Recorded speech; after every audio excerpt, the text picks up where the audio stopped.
بردہ قسط نمبر 18۔ خانم وہ آبادی نہاوند کی ہے۔ بہرام نے کچھ فاصلے پر نظر آنے والی فصیل کی طرف اشارہ کیا۔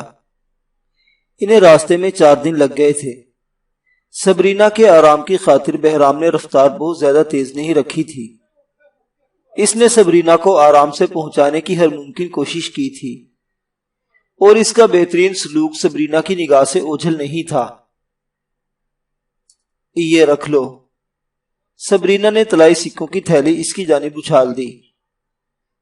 تھیلی پکڑتے ہوئے بہرام پھیکے انداز میں مسکرا دیا تھا۔ اس کے چہرے کو غور سے دیکھتی سبرینا نے تسلی دیتے ہوئے کہا، نہاوند پہنچ کر مزید انعام بھی ملے گا۔ بہرام بے دلی سے بولا، جانتا ہوں۔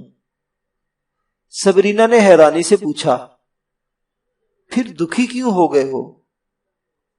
وہ سر جھکاتے ہوئے بولا، یہ میری زندگی کا خوشگوار سفر تھا، اور خداوند یزدان سے میں نے یہ دعا کی ہے کہ اس سفر کی طوالت اور میری زندگی کا اختتام اکٹھے ہو۔ سبرینا چند لمحے اسے گھورتی رہی، پھر نرم لہجے میں بولی، مجھے عرب وحشیوں کی قید سے چھڑانے والا معزز سکندر کا بیٹا یشکر ہے۔ اس سے الوداع ہوتے وقت میں نے کہا تھا کہ میں اس کی منتظر رہوں گی۔ جانتا ہوں میری خواہش کی راہ میں میری حیثیت رکاوٹ ہے۔ اس جوان رانا کا تپ بھرا لہجہ سبرینا کو عجیب سی خوشی سے ہمکنار کر گیا تھا۔ وہ مسکرائی۔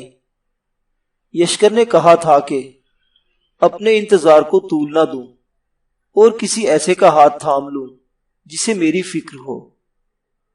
یقیناً اس کا مشورہ رد کرنے کے قابل نہیں ہے۔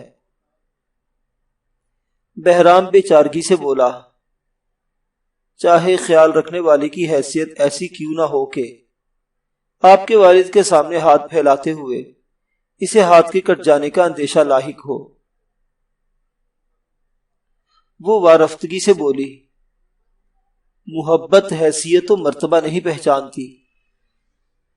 بہرام نے حقیقت کو بے نقاب کرتے ہوئے کہا، مگر صاحب اختیار پہچانتے ہیں۔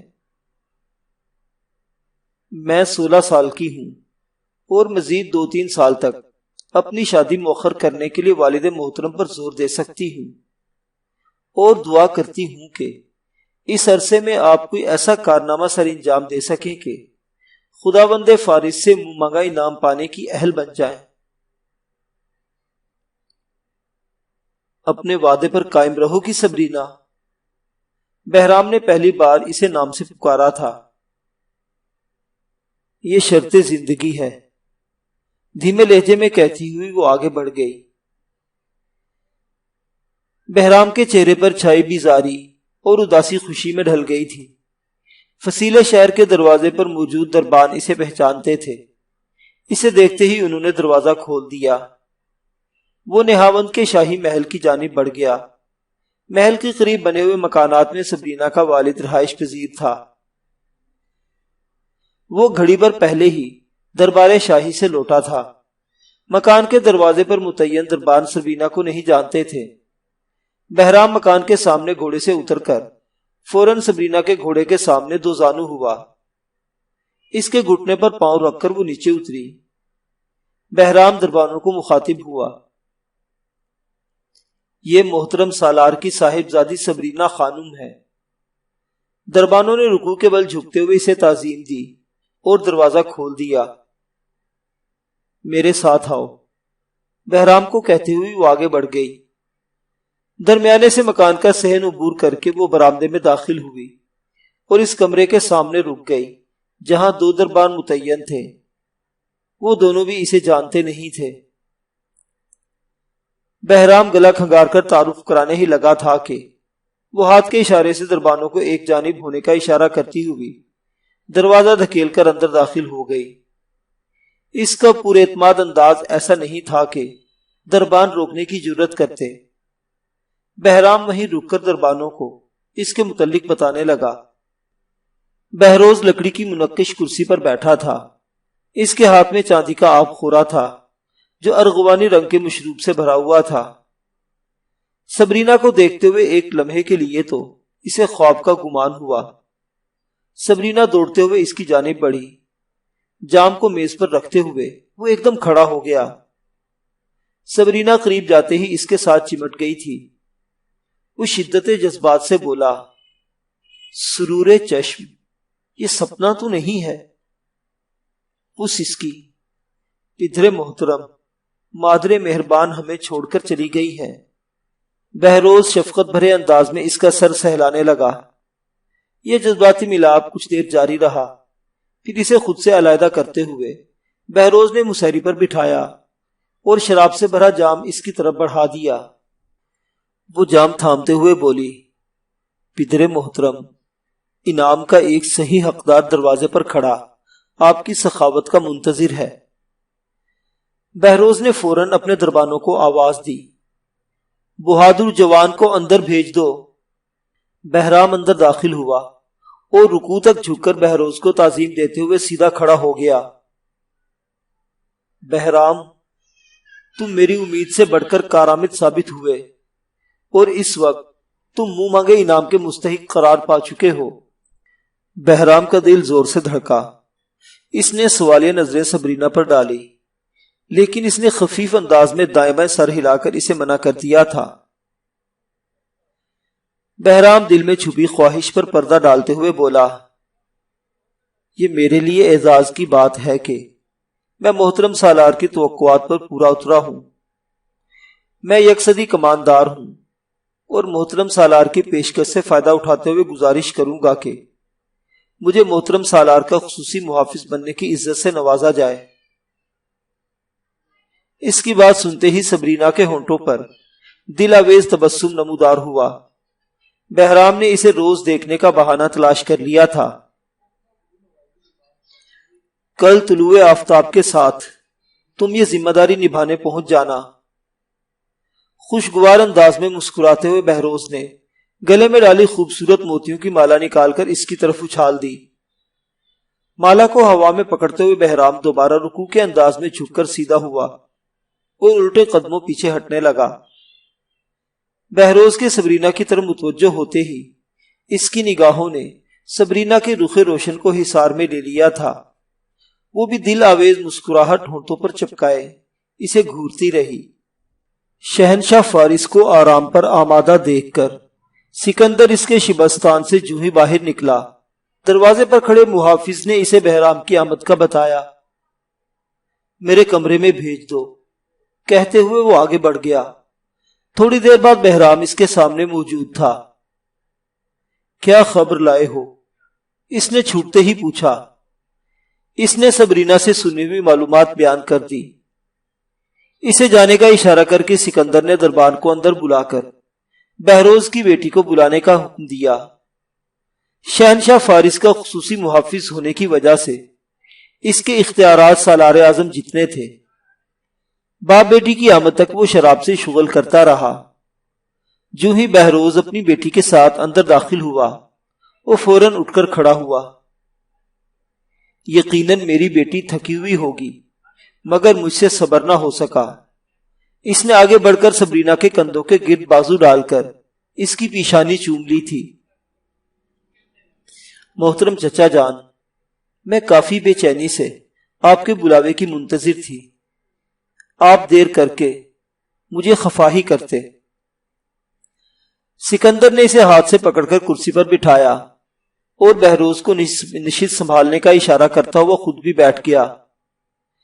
خدمتگار نے ارغوانی مشروب کے جام بھر کر انہیں پیش کیے اور ایک جانب مؤدب کھڑا ہو گیا۔ محترم چچا جان، میرے پاس آپ کی امانت ہے۔ سبرینا نے اقلیمہ کے زیورات احترام سے اس کی جانب بڑھائے۔ زیورات کو دیکھتے ہی سکندر کی آنکھوں میں نمی اتر آئی تھی۔ سبرینا بولی، انہیں لگا آپ باقی نہیں رہے۔ سکندر نے پوچھا، آخری وقت میں یشکر اس کے ساتھ تھا؟ ہاں، انہوں نے یشکر کی باہوں میں دم توڑا ہے۔ ان کی لاش کی بے حرمتی کرنے والے عربی کو یشکر نے ان کی لاش کے ساتھ ہی زندہ جلا دیا تھا۔ لیکن تیسفون میں فاتح فوج کی کثیر تعداد متحرک تھی، وہ گرفتار ہونے سے نہ بچ سکا۔ سکندر کے چہرے پر تحسین آمیز مسکراہٹ ابھری۔ مجھے اس سے یہی امید تھی۔ وہ بنو کاظمہ والوں کی قید میں ہے اور یہ پیغام دیا ہے کہ اس کی تلاش آپ کو فرض سے غافل نہ کر دے۔ ایک لمحہ ٹھہر کر وہ بولی، یہ انگوٹھی بھی مجھے یشکر نے دی تھی۔ اس نے ہچکچاتے ہوئے وہ قیمتی انگوٹھی اتار کر سکندر کے حوالے کر دی، جس کی وجہ سے اس کی جان بچی تھی۔ سکندر نے پوچھا، یہ انگوٹھی اس نے زیورات سے علیحدہ تمہارے حوالے کی تھی؟ ہاں، کہہ کر سبرینا نے تمام واقعہ کہہ سنایا۔ مجھے فارس کی بیٹی پر فخر ہے، تحسین بھرے لہجے میں کہتے ہوئے سکندر نے انگوٹھی اس کی طرف بڑھائی۔ تم اس کی صحیح حقدار ہو۔ سبرینا کے چہرے پر خوشی نمودار ہوئی۔ دونوں ہاتھوں سے انگوٹھی تھامتے ہوئے اس نے سکندر کے ہاتھ کو بوسہ دیا۔ محترم چچا جان، یہ میرے لیے اعزاز کی بات ہے۔ تھوڑی دیر مزید بات چیت کے بعد سکندر نے انہیں جانے کی اجازت دے دی۔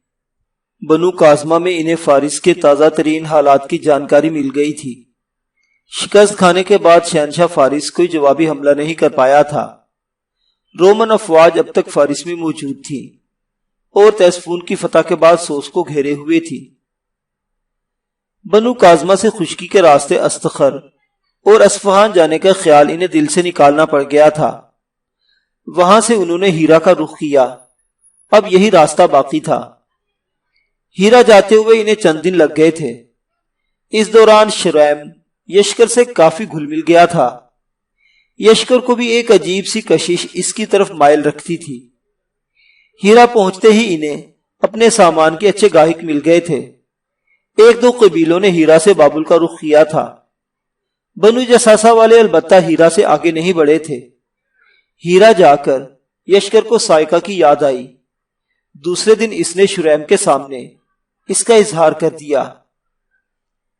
محترم سردار، اگر اجازت دے تو یہاں ایک آدمی کے پاس میری امانت پڑی ہوئی ہے، وہ لے آؤں؟ شریم نے حیرانی سے اس کی جانب دیکھا اور لمحہ بھر سوچنے کے بعد بولا، میں ساتھ چلتا ہوں۔ ضرور، یشکر نے خوشی سے سر ہلایا۔ پڑاؤ سے نکل کر وہ لوہار کی دکان کی طرف بڑھ گئے۔ سفید ریش لوہار نے اسے دیکھتے ہی پہچان لیا۔ خوبصورت نیام میں بند دیوار سے لٹکی سائقہ اتار کر اس نے یشکر کی طرف بڑھا دی۔ تلوار کے دستے پر ہاتھ رکھتے ہی یشکر کا دل عجیب انداز میں دھڑکنے لگا تھا۔ اسے اپنی طاقت بڑھتی ہوئی محسوس ہوئی۔ شریم نے اس کے ہاتھ سے تلوار لے کر میان سے نکالی۔ اس کی آنکھوں میں ستائش ابھر آئی تھی۔ وہ بے ساختہ بولا، بیچنے کا ارادہ ہو تو میں منہ مانگی قیمت ادا کر سکتا ہوں۔ نہ کوئی مرد بیوی کو بیچتا ہے اور نہ جنگجو اپنے ہتھیار کو۔ شریم ہنسا، غلام اور جنگجو؟ محترم سردار، انسان سے آزادی چھینی جا سکتی ہے، علم اور صلاحیت نہیں۔ شریم نے پیشکش کی، میرے پاس کالے رنگ کا ایک گھوڑا ہے، یقیناً اس کی سواری تمہیں محظوظ کرے گی۔ وہ لوہار کی دکان سے نکل کر پڑاؤ کی طرف چل پڑے تھے۔ یشکر ہنسا، وہ ارجل، ایسا گھوڑا جس کا کوئی ایک پچھلا پاؤں گھٹنوں تک سفید ہو اور یہ منحوس خیال کیا جاتا ہے۔ گھوڑوں کو جانتے ہو؟ شریم کے لہجے میں حیرانی اور تحسین کا عنصر بھی شامل تھا۔ جس کمید پر سواری کرتے ہیں یہ اس کے بدلے بھی نہ دوں۔ کمید، سرخی مائل گھوڑا جو سفر کی تکالیف میں بہت متحمل ہوتا ہے۔ شریم تنزن بولا، تلوار کو بہت مہنگا کر دیا ہے لڑکے، بہرحال اس کے بدلے آزادی حاصل کرنا برا سودا نہیں ہے۔ وہ عزم سے بولا، سائقہ کے بدلے آزادی کے حصول کے بجائے سائقہ کے استعمال سے آزادی کا حصول مجھے زیادہ پسند ہے۔ شریم ہنسا۔ تم مکاتب بننا چاہتے ہو؟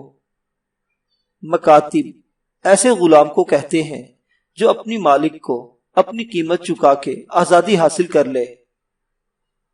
ہاں، یشکر نے اس بات میں سر ہلایا۔ میں نے سنا ہے کہ عرب میلوں میں تیغ زنی کے مقابلے ہوتے ہیں اور جیتنے والے کو انعام ملتا ہے۔ اچھی تلوار کے لیے اچھا لڑاکا بھی ہونا چاہیے برخوردار، شریم طنزیہ انداز میں کہتے ہوئے اپنے خیمے کی طرف بڑھ گیا۔ یشکر غلاموں کے خیمے میں جا کر سائقہ کا جائزہ لینے لگا۔ لوہار نے اس کے شایان شان نیام تیار کی تھی۔ تلوار کے دستے پر ہاتھ رکھتے ہی اس کے دل کی دھڑکنیں تیز ہو گئی تھی، یوں جیسے تلوار اس سے باتیں کر رہی ہو، اسے بتا رہی ہو کہ وہ کتنے سروں کو شانوں سے جدا کر چکی ہے۔ تھوڑی دیر بعد اس نے پرانی چادر سے کپڑے کا ٹکڑا پھاڑ کر نیام کے گرد لپیٹ دیا۔ خوبصورت نیام اب بندرک کپڑے میں چھپ گئی تھی۔ ماہر لوہار نے نیام بھی سائقہ کے شایان شان تیار کی تھی۔ تلوار کو باہر نکال کر نیام کو گول لپیٹا جاتا تو وہ چھوٹی سی ڈھال میں تبدیل ہو جاتی تھی۔ شہنشاہ فارس کے پاس استخر اور اصفہان کے امدادی دستے پہنچ گئے تھے۔ کچھ ریاستوں کی کمک اب تک راستے میں تھی، لیکن قاصدان کے بارے اطلاعات لے کر آ گئے تھے۔ اس وقت وہ تخت شاہی پر بیٹھا تھا۔ فوج کے بڑے سالار، وزیر، مشیر اس کے سامنے عہدوں کی ترتیب سے بیٹھے اس کے بولنے کے منتظر تھے۔ تمام کو گہری نگاہ سے دیکھتا ہوا وہ کہنے لگا، تیسفون سے موصول ہونے والی تازہ اطلاعات کے مطابق وہاں رومن افواج کی قلیل تعداد موجود ہے۔ لشکر کا بڑا حصہ سوز کے مضافات میں پڑاؤ ڈالے ہوئے ہے اور ہمارے لیے پہلی ترجیح تیسفون کے محلات کی واپسی ہوگی۔ سپہ سالار اٹھ کر تعظیم کے انداز میں جھکتا ہوا بولا، بالکل بجا فرمایا حضور، تیسفون پر قبضہ جما کر ہم دشمن کو جوانب سے گھیر سکتے ہیں۔ ان کے مشرق میں اصفہان و استخر کی بقیہ افواج اور غربی جانب ہم موجود ہوں گے۔ کرمان، شیراز، یزد وغیرہ سے آنے والے دستے راستے میں ہیں اور ہمارا خیال ہے کہ ان کا انتظار کرنے کے بجائے ہمیں تیسفون پر حملہ بول دینا چاہیے۔ ایک مشیر نے اٹھ کر کہا، حضور والا، دشمن کا تیسفون میں قلیل تعداد میں افرادی قوت رکھنا ایک چال بھی ہو سکتی ہے تاکہ ہم بغیر تیاری کے ان پر چڑھ دوڑیں۔ ہماری حرکت کی خبر ملتے ہی وہ سوز کا گھیرا چھوڑ کر واپس لوٹ سکتے ہیں اور ہماری افواج دوسری شکست کی متحمل نہیں ہو سکے گی۔ بہتر یہی ہوگا کہ ہم کرمان و شیراز وغیرہ سے آنے والے دستوں کو لشکر کا حصہ بنا کر تیسفون کا رخ کریں۔ پھر چاہے دشمن واپس بھی لوٹ آئے، شکست اس کا مقدر بنے گی اور اس کے کمک کے راستے بند ہو جانے کے بعد فارس کی مقدس سرزمین ان کے لیے چوہے دان ثابت ہوگی۔ کسی اور نے کچھ کہنا ہو؟ شہنشاہ فارس نے باقیوں کو دعوت دی۔ تمام خاموش بیٹھے رہے۔ سکندر، بادشاہ نے عقب میں کھڑے اپنے خصوصی محافظ کو بولنے کی دعوت دی۔ سکندر مؤدبانہ لہجے میں بولا، خداوند فارس کو تیسفون کی طرف جلد از جلد کوچ کر لینا چاہیے۔ ان کے ساتھ کرمان و شیراز وغیرہ کے دستوں کو حکم ارسال فرما دیں کہ وہ بجائے نہامد آنے کے اپنا رخ تیسفون کی طرف موڑ لے۔ اگر دشمن سوز سے اٹھ کر تیسفون کا رخ کرتا ہے تو ہم حملے سے رکے رہیں گے جب تک کہ ہمیں کمک نہیں مل جاتی۔ دوسری صورت میں ہم تیسفون پر قبضہ کر کے دشمن کے تعاقب میں بڑھ جائیں گے۔ شاپور ذوالکتاف نے پسندیدگی کے انداز میں سر ہلاتے ہوئے کہا، اردبل سے آنے والے دستے 2 دن تک نہاوند پہنچ جائیں گے۔ ان کی آمد کے اگلے دن لشکر تیسفون کی جانب کوچ کرے گا۔ اور شاہی کاتب، شہنشاہ نے کاتب کی طرف نگاہ اٹھائی۔ کرمان و شیراز وغیرہ کے دستوں کو مراسلے بھجوا دو کہ نیہامند کے بجائے ہم تیسفون کے مضافات میں ان کے منتظر ہوں گے۔ جی حضور، کہتے ہوئے شاہی کاتب رکوع کے بل جھک گیا تھا۔ معزز سامعین، عرب و عجم کی قدیم اور دلاویز داستان ابھی جاری ہے۔ بقیہ واقعات اگلی قسط میں۔ دیکھتے رہیے ناولستان، اسلامی اور تاریخی کہانیوں کا مرکز۔ اللہ حافظ۔